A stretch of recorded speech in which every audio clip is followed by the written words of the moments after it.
The egg lay in the soft sand of the valley, hidden under tall grass that waved gently in the wind.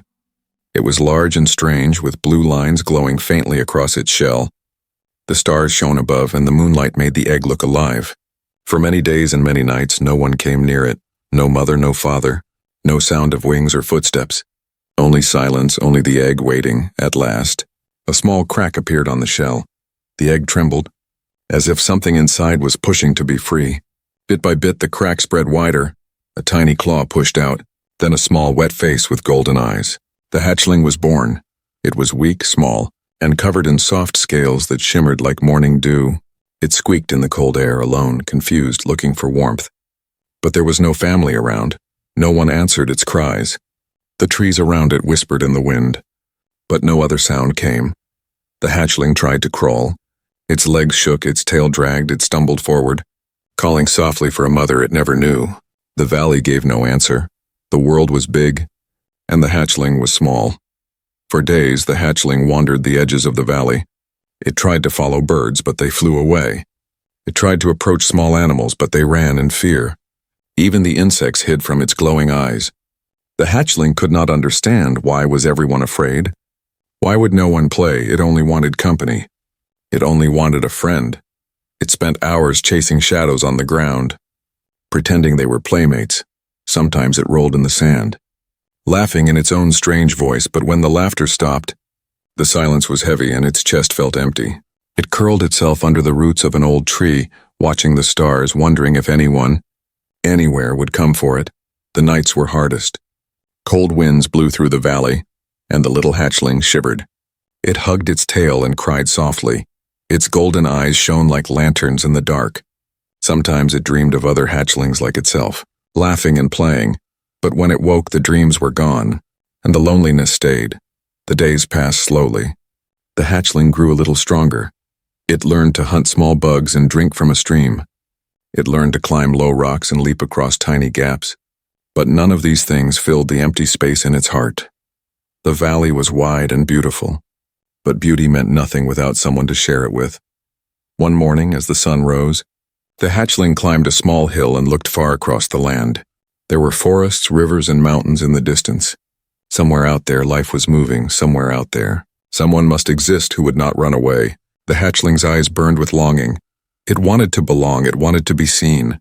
As it walked back down, it found a round stone. Smooth and shining in the sunlight, the hatchling picked it up and rolled it across the ground, chasing after it, pretending it was alive. For a moment it felt joy, but soon the stone rolled away, and again it was left with silence. The hatchling hissed in frustration, throwing its head back to the sky. It wished so hard, more than anything, for a friend.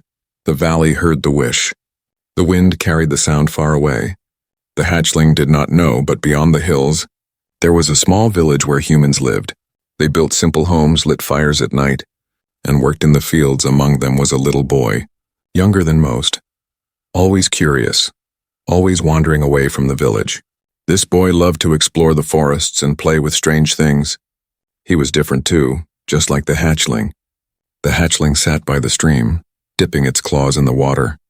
Watching the ripples move, its reflection looked back at it, a lonely creature with golden eyes. Suddenly it felt something, a sense that the silence would not last forever. Somewhere near, footsteps would soon come. Someone was closer than it thought. And so the story of the hatchling truly began, not with family, not with its own kind, but with loneliness and longing. The egg had broken, life had started, but the real adventure was still waiting. The hatchling did not know that destiny was already walking toward it. Small human footsteps moving through the forest, leading to the first meeting that would change both of their lives forever. The sun was warm on the valley that morning. Birds sang in the trees and the stream glittered as it flowed.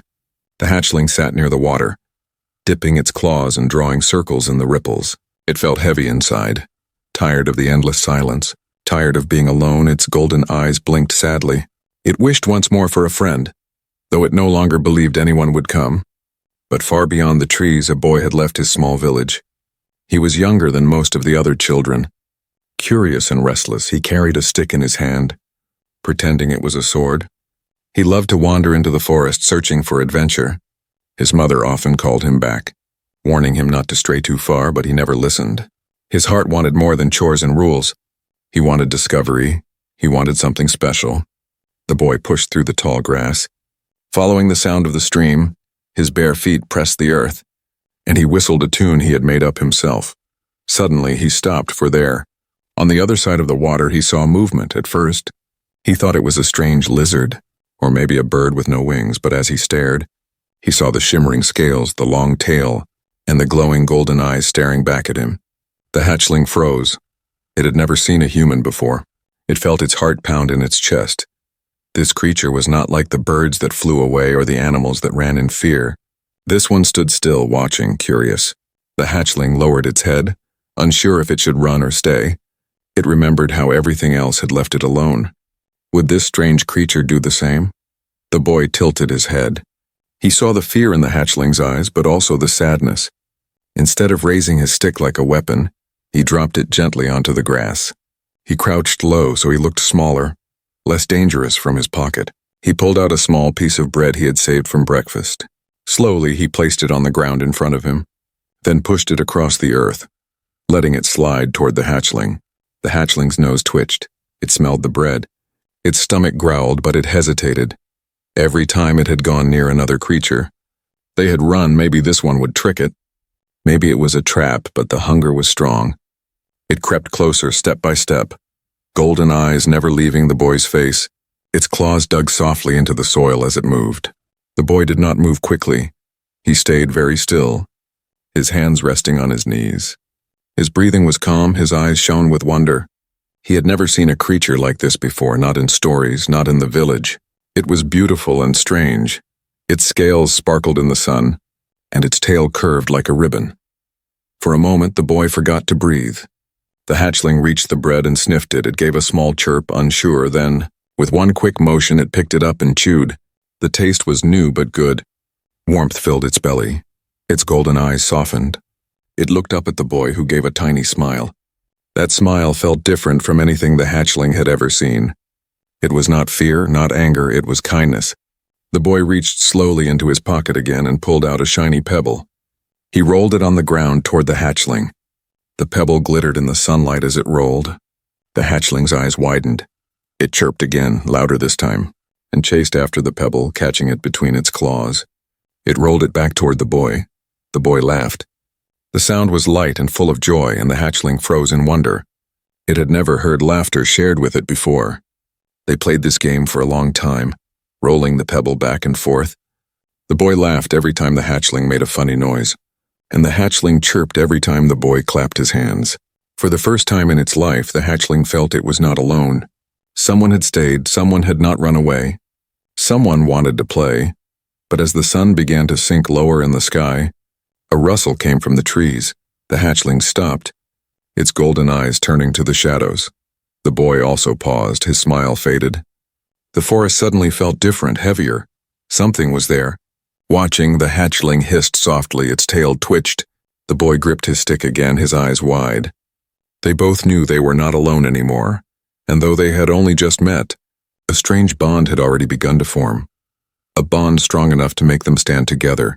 The wind shifted, carrying the sound of heavy breathing, of something larger than either of them. Something moved in the darkness. Its eyes glowed faintly between the trees.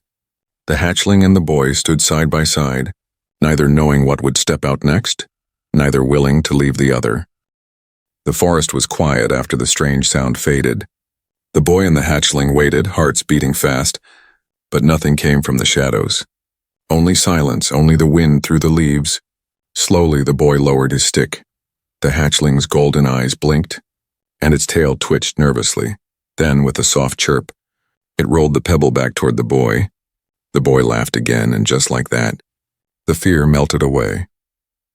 From that day, their secret friendship began. Every morning after helping his family, the boy slipped away into the woods. He carried bread, fruit, or shiny stones in his pockets, gifts for his strange new friend. The hatchling waited near the stream, eyes glowing, tail flicking with excitement. When it heard his footsteps, it chirped happily and rushed to meet him. They played games no one else knew. The boy would toss a stick, and the hatchling leaped after it, tail whipping the ground as it ran. Sometimes the boy drew pictures in the dirt with his stick. and the hatchling copied by scratching clumsy shapes with its claws. They built little towers of stones together and then laughed as they knocked them down. The hatchling grew stronger with each day. Its scales shone brighter in the sun. Its legs grew steady, its claws sharp, but its heart, once heavy with loneliness, now felt light for the first time. It was not just surviving, it was living. It had a friend, someone who looked at it without fear. Someone who wanted it near. The boy, too, had changed. He was no longer just a curious child wandering the forest alone. Now he had a secret adventure. Something magical. Something only he knew. He stopped feeling so bored in the village. Stopped feeling so different from the other children. Because he carried a secret joy, a friend no one else had. But the friendship had to remain hidden. The boy knew his parents and the other villagers would not understand. They feared strange creatures.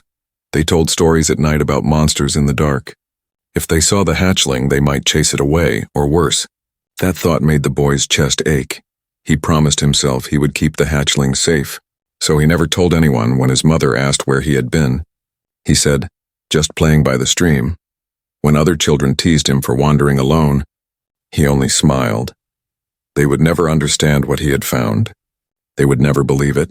The hatchling, too, understood the secret in its own way.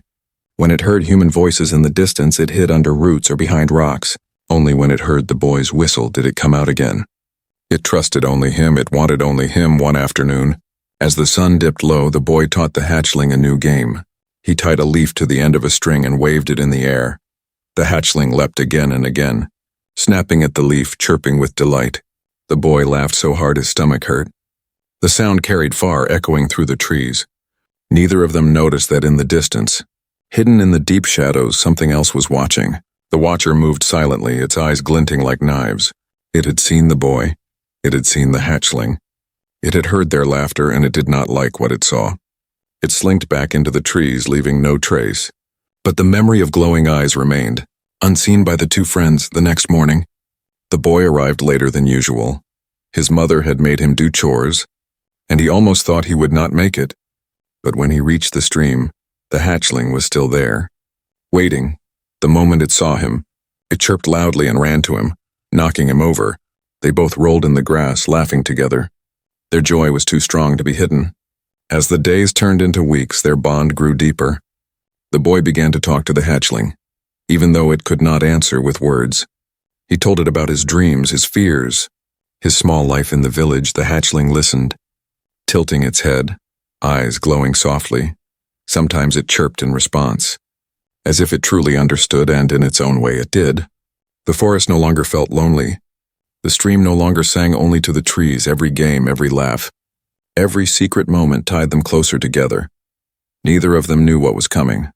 Neither of them knew that danger was moving closer with every passing day. But for now, they only cared about the next pebble, the next game, the next shared smile. For now, the hatchling was no longer lonely, and the boy was no longer restless. Together, they had found what both of them had been missing. And yet somewhere in the darkness of the forest, the unseen watcher waited, patient, silent, hidden, watching the boy and the hatchling play, watching and waiting for the right time to come. The forest was no longer the same. The boy and the hatchling still met by the stream, still laughed, still played their secret games, but the air felt different now. There was a heaviness in the wind, a silence that made even the birds quiet. The hatchling's golden eyes often turned to the shadows, as if sensing something unseen. At night, the hatchling could not sleep. The wind carried strange sounds, deep growls, the snap of twigs under heavy feet. The hatchling curled under the roots of the old tree, its scales trembling. It remembered the glowing eyes it had once thought it saw between the trees. Perhaps it had only imagined them. But no, the sounds were real now. Something was out there. The boy, too, began to notice on his way through the forest. He sometimes felt the hairs on his arms stand up, as if someone or something was following him. Once he turned quickly and saw only shadows. Another time he thought he heard breathing behind him. When he told his mother, she laughed and said it was just his imagination. But he knew better. One afternoon, the boy brought a small wooden toy he had carved. He showed it proudly to the hatchling, who chirped with delight and tapped it with its claws. But their laughter was cut short when the hatchling's head snapped up. Its eyes locked on the tree line, its body stiffened. A low hiss escaped its throat. The boy followed its gaze. The forest looked calm, too calm. The wind had stopped. The trees stood still, not a leaf moved. The boy picked up his stick, his heart pounded. He whispered softly, "What is it?" But the hatchling did not answer. It crouched low, its tail lashing side to side, ready to strike or run. The boy's stomach twisted. He felt eyes on him watching from the dark. Then, a sound. A growl, deep and heavy, rolled through the forest. The boy froze. The hatchling hissed louder. For a long moment, nothing moved. Then the growl came again, closer this time. The shadows between the trees seemed to thicken. Something large was moving. The boy grabbed the hatchling's claw without thinking. His small hand gripped tightly. He whispered, "We have to hide." They ducked behind the old tree roots where the hatchling slept at night. The boy pressed his back to the earth, his chest rising and falling quickly. The hatchling crouched beside him, its golden eyes glowing faintly in the dark. The growl grew louder. The sound of heavy paws crushed the ground. Branches snapped. Leaves shook. The boy's breath caught in his throat. He wanted to close his eyes but could not. He wanted to run, but his legs refused. Through the cracks between the roots he saw it, a massive shape moving between the trees. Its body was covered in thick fur, its head low. Its eyes glowed faint red in the shadows. It sniffed the air. Its teeth gleamed as its jaws opened and closed, drool dripping onto the leaves. The boy's heart thudded so hard he thought the creature would hear it. The hatchling pressed closer to him. Its scales brushed his arm. It made a low sound in its throat, not of fear but of warning. The boy realized then that the hatchling was not just afraid, it was ready to fight if it had to. The beast sniffed again, its head turned, and for a moment, its glowing eyes stared directly toward the tree roots. The boy felt his breath stop. His fingers dug into the dirt. The hatchling's tail went stiff as a spear. Its claws dug into the ground. Ready to spring then with a heavy snarl, the beast turned and lumbered deeper into the forest. The sound of snapping branches faded slowly into the distance. Silence returned, but it was not the same silence as before. It was heavier, darker, filled with a promise. The boy let out the breath he had been holding. His chest shook. He turned to the hatchling, whispering, "What was that?" The hatchling only blinked, its golden eyes glowing like fire in the dim light. It did not have human words, but the boy understood anyway. That creature would come back from that day forward. Their games felt different. The laughter was still there, but it was edged with fear. Every sound in the forest made them turn their heads. Every rustle in the grass made their hearts beat faster. The boy began to bring sharper sticks, holding them like real weapons. The hatchling began to train its body, leaping higher, clawing harder, testing its small strength. The danger was closer with each night. The growls returned, sometimes circling the valley. Sometimes they echoed so near the stream that the hatchling stayed awake until dawn. The boy heard them too, even from the edge of his village. He would sit by his window, clutching his blanket. Knowing his friend was out there in the dark, alone, neither of them said it, but both knew the forest was no longer safe. The beast was watching, waiting, choosing its moment. And when that moment came, it would test not only the hatchling's courage, but the boy's too. The shadow was no longer just a shadow. It was a storm waiting to break. The night was heavy with silence. The stars shone cold above the forest, and the stream whispered softly as it moved. The boy sat beside the hatchling under the great tree. His eyes struggled to stay open, but his heart refused to sleep. For many nights they had heard the growls. Closer and closer, tonight felt different. The air itself seemed to shiver. The hatchling's golden eyes were wide, scanning the darkness. Its tail flicked back and forth, restless. Its scales lifted slightly as if charged with some hidden fire. Both of them sensed it. Tonight the beast would come. A branch cracked. The sound was sharp in the silence. The boy snapped upright. Clutching his stick tight, the hatchling hissed. A sound sharper than before. Its body crouched low, claws digging into the dirt. Then came the growl, louder now, closer. A deep rumbling sound that shook the ground beneath them. From the shadows the beast appeared. Its red eyes glowed like embers. Its massive body moved between the trees with terrifying power. Fur bristled along its back and its jaws dripped with saliva. The smell of blood clung to it, heavy and sour. The boy's breath caught in his throat. He felt so small, so weak. His stick trembled in his hands. The beast snarled and lunged forward. The boy shouted without meaning to. His voice cracked with fear. He threw his stick with all his strength. It struck the beast's snout, but only for a second. The monster barely flinched. Its eyes burned hotter, and it turned its fury toward the boy. The hatchling leapt in front of him.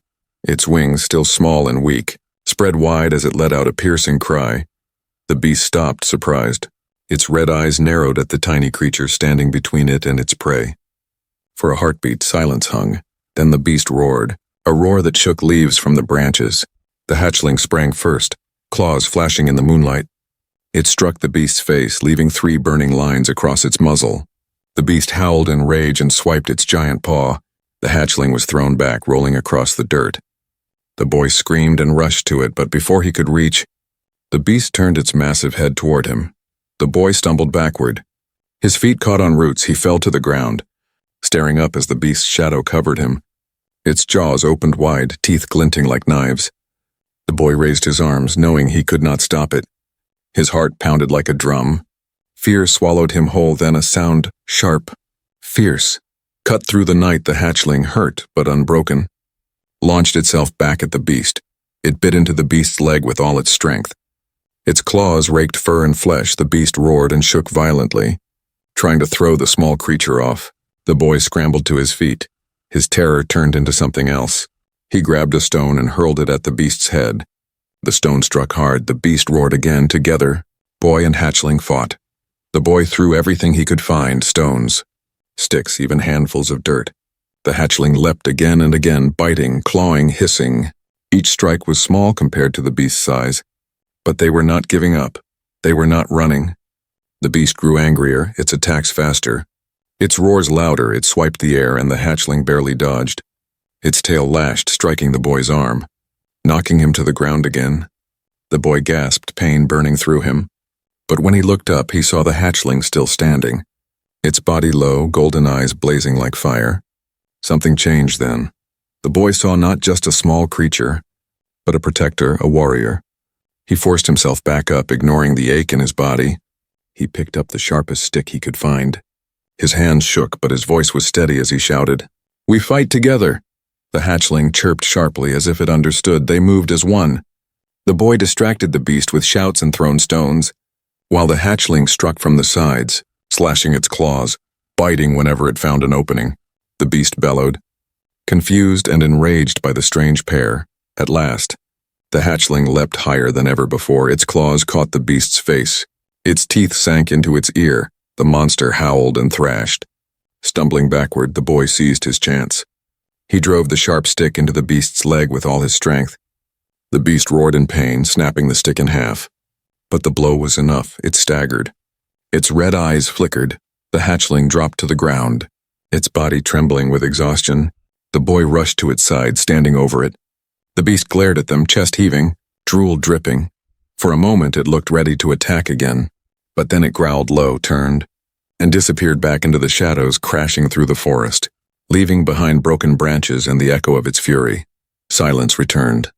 The boy's chest heaved, his arms ached. He dropped what was left of the stick. His eyes burned with tears, not of fear, but of relief. He looked down at the hatchling, its body scratched and bleeding, but its golden eyes still glowing. The boy knelt and whispered, "You saved me," the hatchling chirped weakly, and pressed its head against his hand for the first time. The boy realized what they truly were, not just friends, not just playmates, but partners, bound by something stronger than fear, stronger than loneliness. They had faced the darkness together, and together they had survived. But in the silence of the forest, the boy knew this was only the beginning. The beast would return stronger, angrier, and when it did, their courage would be tested again. The forest was quiet after the battle, but the quiet was not peace. The boy sat on the ground, his chest still heaving. His small hands shook as he pressed them against the hatchling's wounds. The little creature chirped softly, its golden eyes flickering with pain but never closing. The boy whispered, "Don't leave me," again and again. Above them, the stars shone cold. The trees whispered with the night wind. The beast's trail was still fresh, broken branches and claw marks carved into the earth. It had not gone far. It would return. They both knew it. The boy tried to stand. His legs trembled. His stick was broken. His arms bruised. His body was weak. He wanted to protect his friend. But how could he fight again? He was only a boy. And the beast was something from nightmares. His heart screamed at him to run back to the village, to call for help. But when he looked at the hatchling, bleeding and small, he knew he could not leave if he ran. The hatchling would die. The hatchling stirred. It pushed against the earth, forcing itself to stand. Its body wobbled, its tail dragged, but its golden eyes burned with light. The boy gasped, "You can't. You're hurt," but the hatchling only chirped. Low and determined, it was not giving up, not while its friend was still in danger. A sound rolled through the trees, the beast's growl. Deeper than thunder, closer than before. The boy's heart skipped. He gripped the hatchling tightly, whispering, "We can't fight it again, we'll die." But the hatchling's eyes did not blink. They glowed brighter, brighter than ever before, as if fire lived inside them. The ground shook as the beast returned, crashing through the trees. Its red eyes burned in the dark. Its jaws opened wide, breath hot and foul. It had come back to finish what it started. The boy stepped in front of the hatchling, holding nothing but a broken stick. His body trembled, but his voice shouted, "You'll have to go through me first," the beast roared. Shaking the leaves from the branches, the boy flinched but did not step back. The hatchling dragged itself forward. Standing at his side, it chirped loudly, a sound that echoed like a challenge. The beast lowered its head, ready to strike. And then something changed. The hatchling's body trembled, but not from fear. A strange glow spread across its scales, brighter than moonlight. The boy's eyes widened as the glow pulsed like a heartbeat. Stronger, fiercer. The hatchling spread its small wings, and though they were not yet strong enough to fly, light flared from them like sparks. The beast hesitated. Growling low, the boy whispered, "What are you?" But the hatchling did not hear. It crouched low, every muscle tense, ready to give everything it had.